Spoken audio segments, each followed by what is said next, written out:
Hi friends, it's Suzanne here, a Canadian Stampin' Up! Demonstrator. Welcome to Cardember. This is a month-long creative series using holiday-themed products. I don't know about you, but I give out a lot of Christmas cards, and I thought that I would take you along with me as I attempt to use all the holiday-themed products that I purchased to meet the demand of my card giving season. Let's get into it. Hello my friends, welcome to another card design. I am featuring the Brightest Glow stamp set. I love this stamp set for a lot of the sentiments that are dealing with Christmas in this one. It's beautiful.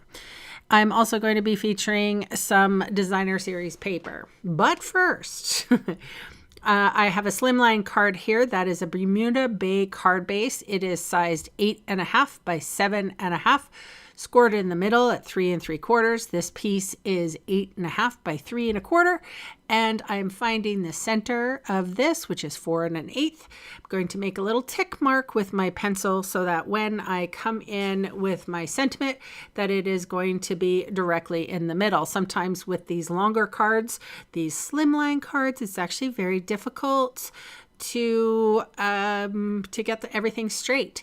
And if there's one thing that I can tell you about simple cards is that any mistake is glaringly obvious. So if you, yes, it is a handmade card and things are excusable. However, if you like craftsmanship, you will do all that you can do to try to make something as perfect as possible.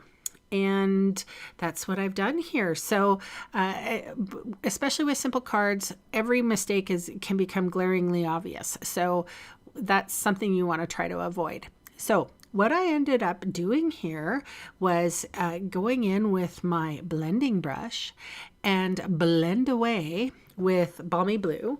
And then these little trees come from the Storybook Gnome Designer Series paper. Again, I'm not 100% sure if it's available or not. You can check the Last Chance products if it is, and it will be there. If it's not, it won't be.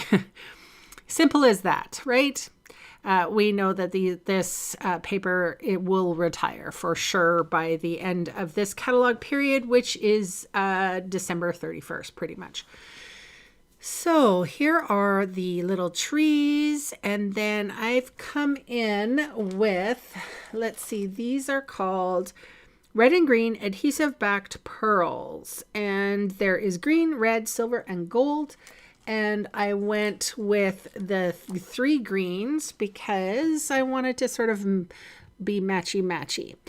What I did end up doing to make these trees look equal is having the pearls all at the same level. So that gives them all like a presence of their own, even though one is a little smaller than the others.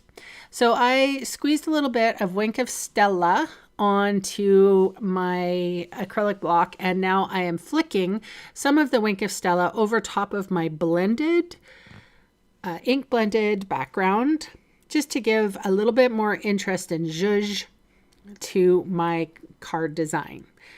And again, this will hide any, mistakes that are made with that blending brush if you didn't go as lightly as I did here.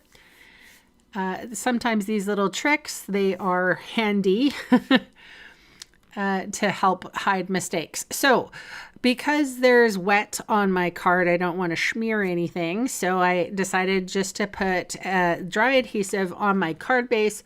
I know that my white piece is going to have a little border around it. So I'm using my favorite adhesive, which is Seal Plus.